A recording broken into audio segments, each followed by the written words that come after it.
Le projet transfrontalier, intitulé Bâti des Deux, qui rassemble 5 partenaires franco-wallons, le BEP, la CCI des Ardennes, le cluster Éco-Construction, Ligne Bois et Nord Picardie Bois, a permis l'accompagnement de 21 entreprises dans le cadre d'un prix à l'innovation, soutenu par le Fonds européen de développement régional, la Wallonie, la région Nord-Pas-de-Calais et la région Picardie. Donc j'ai découvert la construction en terre crue en Amérique latine, puis en Afrique, où j'ai séjourné plusieurs années. En 2011, j'ai décidé de lancer l'entreprise Élémentaire. J'étais passionné par le travail manuel et convaincu par les qualités de l'argile en tant que matériau de construction pour l'avenir. Aujourd'hui, je travaille soit seul, soit accompagné par mes clients autoconstructeurs qui désirent avoir un appui dans leur chantier, ou parfois en association momentanée avec d'autres indépendants dans le cadre de plus gros chantiers. J'ai choisi le nom Élémentaire car le choix du matériau terre me semblait être une évidence. La terre, c'est un matériau qui a vraiment énormément d'avantages, tant sur le plan écologique que sur le plan sanitaire.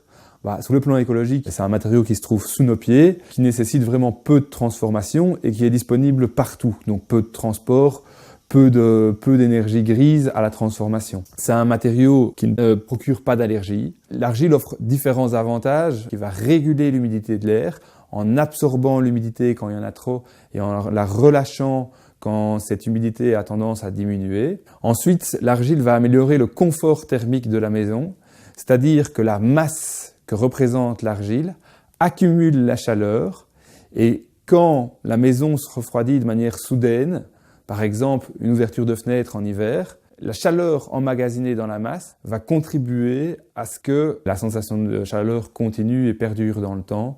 Je travaille principalement l'argile sous forme d'enduit, comme alternative au plafonnage conventionnel. Outre l'enduit, je travaille également l'argile sous d'autres formes. Ici, c'est une cloison en terre-paille. Donc le terre-paille, c'est une matière qui peut servir à la fois de structure à une cloison, mais aussi de support à la pose d'un enduit à l'argile.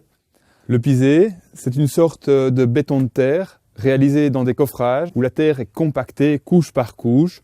On peut varier les teintes dans les différentes couches. C'est une technique qui apporte énormément de masse, très lourde. On est ici proche de la pierre, du béton. Donc, au niveau du volant thermique, comme je vous expliquais tout à l'heure, de l'inertie thermique, c'est un matériau qui est très intéressant. De plus, c'est un matériau avec une ligne très moderne. Outre les enduits, je m'efforce d'utiliser l'argile sous diverses applications dans le bâtiment, notamment pour faire du terre-paille. C'est une sorte de torchis allégé, donc très chargé en paille, qui est coffré dans une ossature bois. Ensuite, on le laisse sécher et ce terre-paille sert de support à l'enduit qui va venir par-dessus. C'est un très bon isolant phonique, c'est de la masse, c'est aussi un isolant thermique. Je travaille principalement l'argile comme alternative au plâtre. Donc la projeteuse, c'est une machine qui me permet d'envoyer la terre directement depuis le poste de production de l'enduit jusqu'au mur. J'ai développé une technique qui me permet de fabriquer des sols en terre au rendu lisse, proche d'un béton ciré ou d'un cuir. Ce sol est hydrophobe, il est donc lavable. C'est d'ailleurs une technique qui a été primée dans le cadre du projet Bâti des Deux, en partenariat avec le bureau économique de la province de Namur. Grâce à l'appel à projet Bâti des Deux, j'ai pu bénéficier du soutien du BEP pour réaliser un site internet, véritable vitrine pour mon entreprise, afin de faire connaître plus largement mes produits et mes atouts techniques auprès des candidats bâtisseurs, qu'ils soient autoconstructeurs ou non.